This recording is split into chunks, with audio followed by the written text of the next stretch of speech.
Hi, our topic is on major Canadian battles of World War I. I'm David Moore, and my partner here, Matthew Moulds, will also be discussing this topic.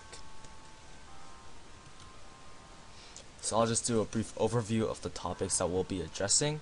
So these are battles such as the Battle of the Somme, Battle of Vimy Ridge, Battle of Passchendaele, and the 100 Days Offensive. The Battle of the Somme. Background. In 1916, the Allies devised a plan to launch multiple simultaneous attacks on all fronts, these being the Western, Eastern, and Italian. Somme was to be the location of a joint French-British attack.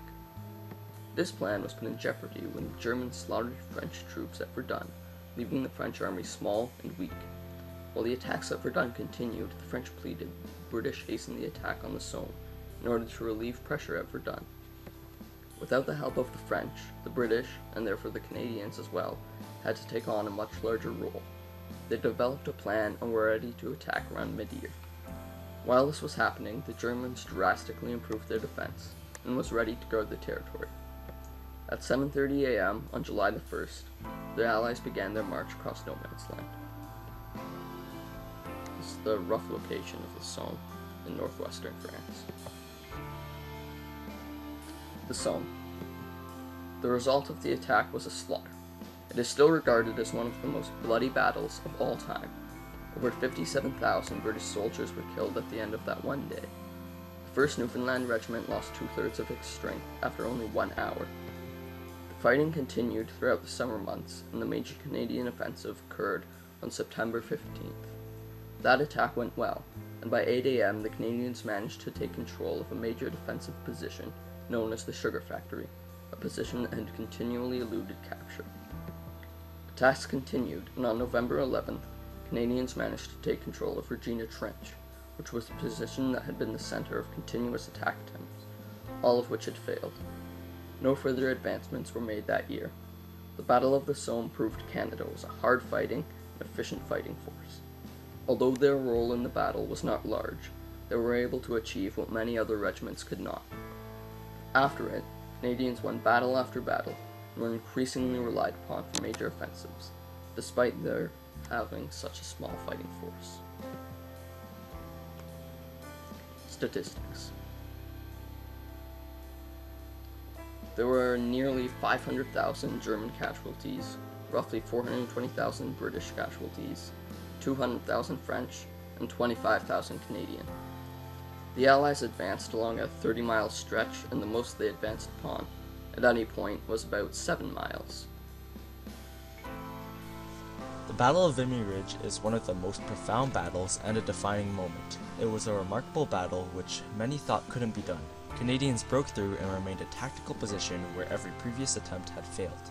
It was the start of successive victories known as the 100 Days Offensive, which I'll cover later in the presentation as well, and was one of the few victories during the Spring Offensive. Vimy Ridge was an escarpment on the Hindenburg Line, which was treacherous to approach due to the German machine guns behind it. The French had attempted to take it 3 times but had failed. Then the Canadians stepped in. One of the major reasons why Canada was so successful was due to their preparation. I'll now show you a map of Vimy Ridge. So this red line across here is the Hindenburg Line. Here is where Vimy Ridge is, and here's a close-up of it. It's just an escarpment on the Hindenburg Line. Preparation was very important in the Battle of Vimy Ridge. Preparation resulted in lower casualties. Aerial scouting, night raids, and maps provided intelligence on German positioning. A British general also ordered a full-scale replica of the battlefield to be made so that troops could practice attack patterns on it. Long mines were also dug, called subways, which allowed for easy communication and the transportation of injured and reinforcements into the battle. Many miners also dug the subways to be filled with explosives which would explode the enemy trenches. The battle started on April 9, 1917, Easter Monday, when the attack pattern commenced. The artillery barrage began, and behind it was 20,000 Canadian soldiers, which was one of 4 Canadian infantry waves. Infantry advanced 100 yards every 3 minutes with artillery covering. One of the main objectives in Vimy Ridge was a height on the ridge called Hill 145, as it provided an overview of everything. The 4th Canadian Division's main objective was to capture it. However, Hill 145 got unsuspected backup by more Germans from the Pimple, which was another prominent height on Vimy Ridge. They managed to capture Hill 145 on April 10th and the Pimple 2 days later. After this capture, the Germans knew that the battle was over and began to retreat. April 12th, Vimy Ridge was officially captured. So here's the outcome of the Battle of Vimy Ridge. So as you can see, the total casualties on the Allied side is roughly 10,600 and the Germans was 20,000. So that's about half the amount of the Germans' casualties. Passchendaele. This is the rough location in just north of France. Background. The Battle of Passchendaele took place between July and November 1917. Canadians only arrived in early October. By this time, the British had suffered over 100,000 casualties and gained almost no ground. Sir Arthur Currie was reluctant to join the seemingly hopeless situation. His protests were overruled, but they gave the Canadian troops time to prepare themselves for the fight. The objective for the Battle of Passchendaele was to break through German defenses and then take control over the Belgian Channel ports, where many German submarines operated out of. Canadians had a simple plan: take the area one step at a time, fighting a series of battles until they had gained control of the highlands of Passchendaele Ridge, after which the fight would become a lot easier due to the high ground. The battle. When the Canadian forces arrived with about 20,000 men, they found an area full of waist-deep yellowish mud, where any plant life had been blasted away by artillery. The Canadians started by building a better transportation system through the mud, building artillery stations, and moving munitions towards the front. They did this through the horrible conditions, as well as through constant German shelling and gas attacks. On October 26th, the Canadian Corps began a two-pronged attack, after being split up by the Ravebeek Valley. They captured some of Bellevue Spur on the North Ridge, and moved 700 meters closer to Passchendaele village. Casualties were high, but the Canadians had already achieved on this one day far more than was done in the 3 months before they came. On November 6th, the Allies were just 100 meters from the town. The 1st Division attacked Passchendaele Bridge, while the 3rd Battalion of Toronto captured a major German post that had been littering the troops with machine gun fire. This allowed the 2nd Division to directly attack the town. The attack was successful, and Passchendaele was finally in control of the Allies.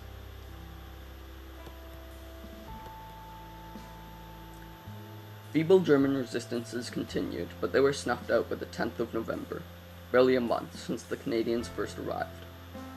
This battle was extremely important to the war, and simply could not have been done without Canada. In 3 months, Britain suffered 100,000 casualties and gained almost no land. With only 20,000 men, Canada managed to take control of the entire area in just over a month, and most of that time was spent building transportation and boardwalks through the mud. It was truly a remarkable feat. Statistics. There were 15,654 Canadian casualties. 4,028 of them were deaths of the initial 20,000 Canadian soldiers. Victoria Cross, which is the highest Canadian military award, and there were 9 awarded during this battle. The 100 Days Offensive is a series of battles that led to the ending of World War I. These offensives pushed back the German line, which was growing, and led to their surrender in November 1918. Prior to the 100 Days Offensive, the Germans had been on the attack along the Western Front in March. However, the Central Powers were preoccupied and exhausted with new territory claimed when Russia stepped out of the war and opened to attack. French Marshal Ferdinand Foch decided it was time for the Allies to push back. American troops were to come to aid the British and the French. The British decided to start at Amiens and beat the Germans back. Canada's soldiers were given the responsibility of being at the forefront of the attacks. The Canadian Corps' first mission was to take the lead role in the attack of the Amiens. Allied tactic was to carry out the movements of the Canadian Corps in secrecy. As a decoy, part of the corps was sent to Ypres while the rest traveled at night, sounds masked by planes. The attack, spearheaded by Australian Corps and Canadian Corps of the British 4th Army, broke through the German lines, and tanks attacked German rear positions, sowing panic and confusion. The Amiens attack was known to the Germans as the Black Day of the German army, and was able to successfully push the German army back 20 kilometers. They immediately asked the Canadians to help along the Arras area. The Germans' now most defensive area was the Hindenburg Line, and was now the Allies' general's main goal. After a week of fighting, the Canadians were able to break through the Drocourt-Quéant line in front of the Hindenburg Line by September 2nd. The Allies' next objective was the Canal du Nord. General Sir Arthur Currie came up with a daring plan. On September 27th, he unleashed the heaviest single-day bombardment in the war, and the Canal du Nord was captured, marking the breach of the Hindenburg Line.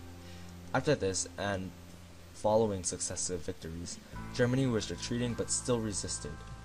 In that time, Canadian troops also captured Cambrai and the Moulds. This caused Germany to surrender on November 11, 1918. The total casualties was equal to 1,855,369, giving it the name of the bloodiest battle in history. So this is a map of the battlefield of the 100 Days Offensive. So it's the same area, France, Germany. We have the Hindenburg Line, no man's land right there.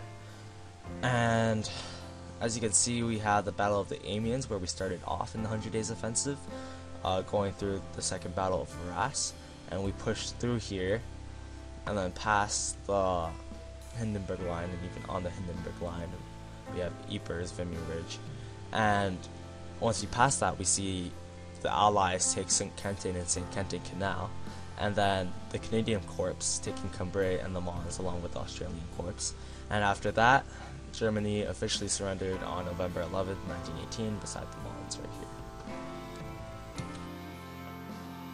Canadian importance. During World War I, Canada proved itself as a truly independent and sovereign nation. In the Battle of the Somme, Canadian soldiers showed they were a strong and efficient fighting force, even if they were only a fraction of the British and French armies. Canada continued after the Somme to display courage and determination and skill. At Vimy and Passchendaele, Canada did quickly what other countries failed to do in months. If Canada did not partake in the war, many things would have ended differently. Our Canadian soldiers helped establish our independence from Britain as a country and not a colony.